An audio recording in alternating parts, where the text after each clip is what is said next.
My name is Jesse Sagar, and I'm an associate professor in the Master of Real Estate Development program. And this is an overview / orientation of the Master of Real Estate Development program at the University of Maryland. So I'm going to go through this presentation, give you kind of an overview of the context of our program in relation to where we're located, go into some of the program specifics, some of the other opportunities available, discuss a little bit about the student experience, and then how our degree sets you up for success in a variety of careers as they relate to real estate. So again, Real Estate Development Program at the School of Architecture, Planning, and Preservation. We are essentially sponsored by the Colvin Institute of Real Estate Development, which I'll discuss towards the tail end of this presentation. In terms of where we're located, we have a great location. We're just up the street from Washington, D.C., roughly about 8 miles from the nation's capital. Beyond that, we are also located very well within the metropolitan area. So you see College Park right here, and you see some major cities. We got Baltimore up there, we got Washington, D.C. there. More importantly, depending on where you are, where you're coming from in terms of your interest in our program, we are also located near 3 international airports. So we have Dulles, we have Reagan, and we have Baltimore Washington International Airport outside of Baltimore. So overall, and more importantly as it relates to our program, is we embrace this comprehensive multidisciplinary approach to real estate education. And so it's not just real estate finance, but we focus on planning, we focus on property management, we focus on construction, we focus on urban design, and a variety of other things. So what you get is a very comprehensive real estate education.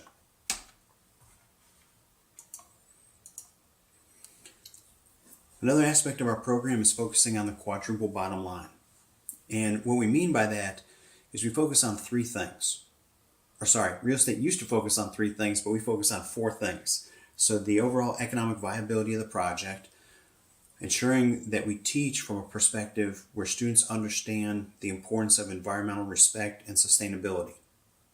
Additionally, socially responsible development in terms of developing for all, not just luxury units, but we focus on affordable housing and everything in between. We also focus on other property types such as commercial and retail development. And then in terms of these 3 things, we also want to make sure that we are building something that is beautiful, that has a design that reflects the community and is in line with the ideally best urban design principles in terms of new construction and even redevelopment to some extent. So the history of the program was initially started in 2006. Since then, it's evolved to account for things like many of our dual degree programs. So in 2016, we established a graduate dual degree program with architecture. 2 years later, in 2018, we created a dual degree program with historic preservation. A year later, we created a graduate dual degree with urban planning. Additionally, we work with the Smith School, the business school here at the University of Maryland, since 2017 to offer a dual degree in business administration. And then we also have offered, since the inception of our program, we also have a certificate in real estate development.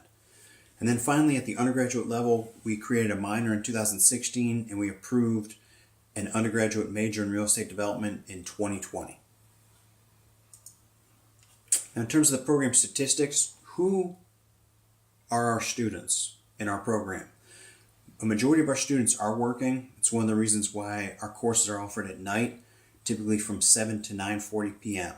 That enables our working students to be able to keep their full-time job and be able to come to class at night to either further their careers or their education or some combination of both. I mentioned the dual degree programs that we have. Roughly 17% of our students are participating in those programs. Let's say the largest dual programs that we have right now are probably our program with the Masters of Business Administration as well as architecture. Over a third of our students are female. We have about 12% to 15% of our students are international students. A good chunk of our undergraduate or our master's population is ethnic minorities. 65% of them are from Maryland, and 21% of our students have a previous master's. Overall, we do have a lot of students who've been working in industry full-time. That's why the average age of the students in our program is roughly 33 years. Now, in terms of what you would need to take if you become a student in our program, depending on your background and experience in the real estate industry, you might have to take 3 leveling courses. So those courses are in gold in this outer ring. So it's an introduction to principles and practice, tax and accounting for real estate development, and an introduction to real estate development finance. If you're pretty well-rounded and have a pretty strong real estate background, we will work with you to figure out whether you need to take these 3 leveling courses or not. Then in terms of 2 required core courses, they include development law in the darker gray and development finance.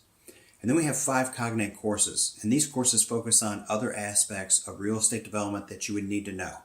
And they range from planning and entitlements in terms of what to do with a site to figure out if what you want to do is viable based on zoning and other things that might exist in that area. Construction methods, so you get an idea for construction management and the construction process. Visual literacy, which focuses on urban design principles. Asset management and operations for once the development is built.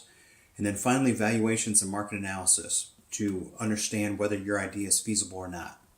So those 5 cognate courses, those are all in red. Then you get to take 3 electives. And we will work with you to help you identify electives that you're most interested in. So they could be retail management, could be affordable housing, could be additional advanced finance courses. So whatever the case might be, we'll work with you to identify what electives you might want to take.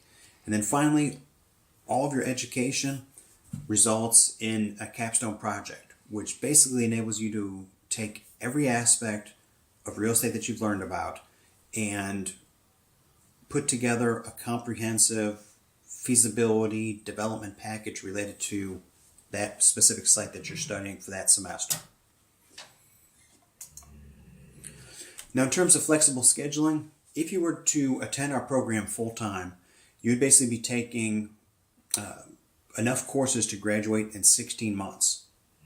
More importantly, we do rolling admissions in the fall and spring, so when you apply to our program, we try to process applications fairly quickly so that students can make a decision about their education as soon as possible. Now again, in terms of courses, I talked about 11 to 14 courses. So if you have a pretty strong, solid real estate background and you don't have to take any of our leveling courses, you would need to take 33 credits, which is the equivalent of 11 courses. If you have to take the leveling courses, then you're talking about 42 credits. Again, we have a variety of electives that we basically tailor to what is most interesting or what you are most interested in as it relates to real estate. So the program path, if you're going full-time, it's 16 to 20 months. What we usually recommend for our students that work full-time is we recommend that they start with only taking 2 courses to see how well they can acclimate to balancing the work at the master's level with whatever full-time job they have. And so students can always scale up, maybe take 3 courses if they're working full-time, if they're able to handle 2 relatively easily. But we strongly recommend taking 2 credits a semester, taking 2 courses a semester. And with that, you should be able to graduate, at the most in 3 years, depending on if you stay on that schedule. So we also have an approach to hands-on learning. We have a lot of experiential learning opportunities to get out there, do site visits or actual projects through a variety of different courses that you'll take in our program. So again, we're not like science where you go to a lab on campus. We go out in the community and we actually visit these sites to learn more about every aspect of the development process. Additionally, in terms of our students, we'll talk about some of the things that our students have accomplished, but the more important thing is who teaches your courses. Roughly 80 to 85% of our courses are taught by adjuncts that are active in the industry. So what you're getting is a real-world, practical, hands-on education by those who are active in the field. Now, in terms of what our students have gone on to do, I know it's kind of a long list, but what this demonstrates is that the opportunities available to you from a career standpoint in terms of what you can do with our degree range from tax, leasing, capital markets, and construction, all the way to things like accounting, acquisitions, legal aspects of real estate, and marketing. Now, our students, they're competitive on campus, but off campus, they're also competitive. And what I mean by that is that we have students from our program that compete against students from other Master of Real Estate programs throughout the region and the country. And when I say that we are competitive, our students have been finalists and or won the Urban Land Institute's Heinz competition, as well as the Housing and Urban Development Innovation and Affordable Housing competition. They've also won the Regional National Association of Industrial and Office Parks competition, as well as been finalists for the Colvin Case Study Challenge, which is actually sponsored by our program. So in terms of the ULI Heinz competition, it's very intense. It basically occurs over the span of 2 months. You have to do a lot of work, especially over winter break, because you'll usually get the site right before winter break, and then you have to present and submit everything usually in January. But we have it set up so that students can get 3 credits during the winter semester for participating in the ULI Heinz competition. In terms of NAIOP, that's a more regional competition. We won it in 2021 and 2024. So we've been competitive in that in terms of winning it against universities like George Mason, George Washington, Georgetown, Johns Hopkins, a couple other universities. In terms of the HUD competition, in 2024 we made the Final Four, and in 2020 we were a second place team. We're also trying to get study abroad programs off the ground again. Obviously during COVID they were kind of shelved for a little bit. We previously had a program in St. Petersburg, Russia down here. That's going to be a hard sell in the future. But in terms of other programs and other partnerships that we're working on, some include India and South Africa. Now, in terms of the Colvin Institute of Real Estate Development, one of the reasons why our program exists is based on a generous gift from the late John Colvin and his wife Karen back in January of 2008. So John Colvin was a commercial real estate developer, and his wife was a professor at the University of Baltimore. So they basically endowed the University of Maryland with $2.5 million, which basically helped solidify our program in terms of the Master of Real Estate, and also provides funding for things like guest lectures from academics and professionals that we invite to campus at least once a semester.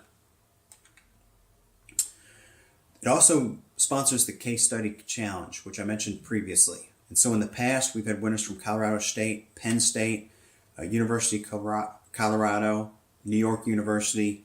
In 2023, the winner was Columbia University.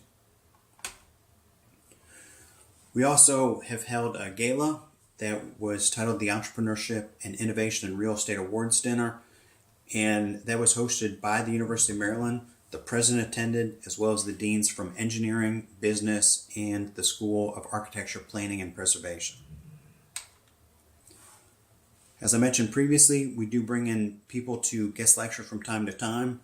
Topics range from anything such as sustainability to, more recently, we brought in Jonathan Daniels, who's the executive director of the Maryland Port Administration, and he discussed rebuilding the bridge that collapsed in Baltimore. In terms of our international collaborations, I touched on it previously.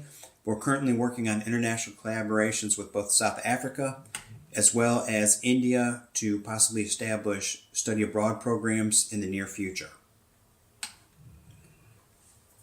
Additionally, the Colvin Institute also provides some funding to subsidize students who want to attend conferences or annual meetings, such as the annual meeting held by the Urban Land Institute in either the spring or the fall, or the annual meeting for the International Council of Shopping Centers, and many other regional events that are hosted in the DC area.